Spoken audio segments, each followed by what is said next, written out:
6:45 now, 1320 WILS. A new survey, the 17th Annual Transamerica Retirement Survey, finds that only about half of working women are saving for retirement. This compared to 62% of working men. Christy Stabe with us, wealth manager at SilverSailWealthAdvisors.com. Great to have you on the show, Christy. Thanks, Michael. I'm glad to be here. Yeah, that's a scary prospect. Now, when you are talking with women who are nearing retirement, do you have any words of advice for them if they haven't really prepared fully for that?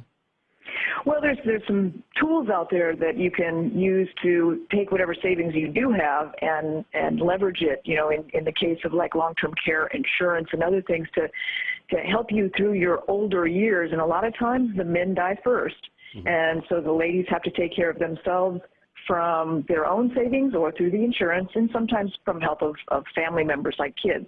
Okay, you say tools. Well, what kinds of options are there really, let's say if the family can't help you per se?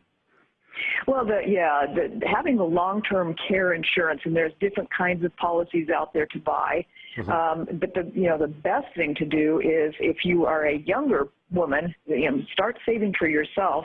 And even as the older woman, as you were asking, Michael, they almost have to make sure that they're taking care of themselves financially. It's almost like that analogy of having the oxygen mask on yourself first in the plane when we're having a problem, so you can help others. So that analogy is good. Why do you think half of women don't actually think about retirement or save or make it a priority?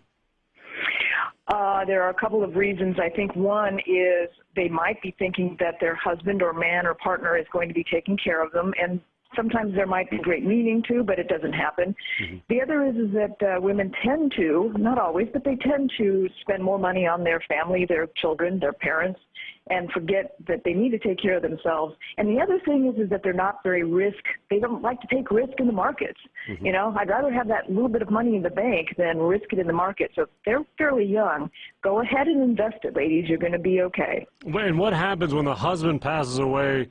What's the financial consequence usually for the women?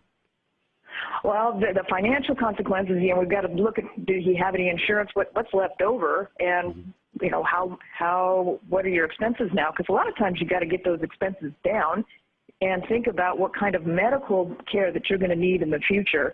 Mm-hmm. So when the husband passes away, there's a whole new assessment of what's my new life going to be like, and hiring someone like myself to help them through that is going to make a big difference in their lives.